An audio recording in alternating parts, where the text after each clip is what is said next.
let me tell you the salient features that should be done on Eid al-Adha or Yawm al-Nahr. Number one, that have a bath early in the morning. Number two, put perfume on yourself. It's a sunnah.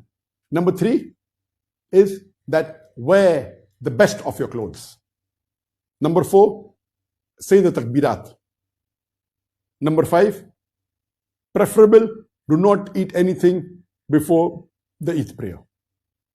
Number six, go to pray early.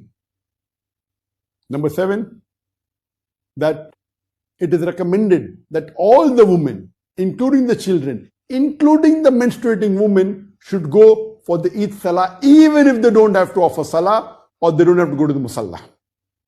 And when you come back from Eid prayer, see to it that you take another route, not the same route in which you went for the Eid Salah. And preferable to pray Eid Salah in a Musalla, in an open ground, which is called as Eidgah. Now, what is the reason that our beloved Prophet ﷺ recommended that all the women and the children, including the menstruating women, should go for the Eid Salah, even if they don't have to offer Salah, even if they don't have to go and pray? What is the reason? Why the Prophet said that you go from one route and when you come back, take the other route? Why did he say that pray in a large place, Eidgah? For all this, we come to know that the reason is so that it boosts the morale of the Muslims. Normally, we Muslims offer 5 times Salah in congregation in the mosque. Once a week in Jummah, we have a bigger congregation. We pray in the Jummah mosque. The congregation is multiple times bigger than what congregation we have during the 5 times Salah.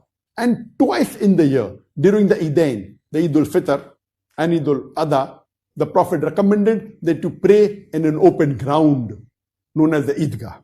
Why? So that a larger number can gather. Imagine if you're living in a village and during the Eid Salah, come to know there are 30,000 Muslims, there are 40,000 Muslims. The morale of the Muslims is boosted. And if you're living in an area which has got non-Muslims also, the non-Muslims will think 10 times before interfering with the Muslims. Oh, the Muslims are 30,000 in number, 40,000 in number. Imagine if you're living in a big city and if you pray in one Eidgah in which 100,000 gather or a few 100,000 gather. Imagine the scenario. It will boost up the morale of the Muslims. And at the same time, would give a non-Muslim thought that they better not interfere with the Muslims. This is the psychology for which, what is the reason that the beloved Prophet ﷺ even told the women and the children to go, even the women if they're menstruating. Pray in Eidgah.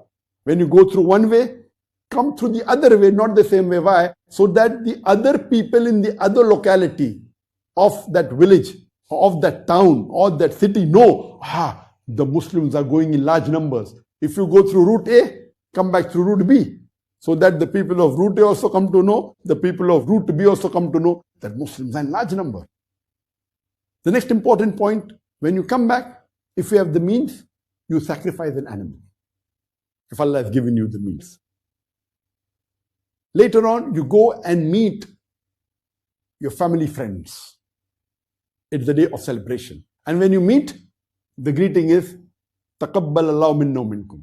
May Allah subhanahu wa ta'ala accept the good deeds from us and from you. Normally, in India, Pakistan, they say Eid Mubarak or other words. The sunnah is to wish, تَقَبَّلَ اللَّهُ مِنَّا وَمِنْكُمْ. Oh Allah, accept the good deeds from us and from you. You can say Eid Mubarak. It is mubah. But the right thing is as the Sahabas wished each other. And the day of Eid, this should be a day of celebration. Be happy, be cheerful.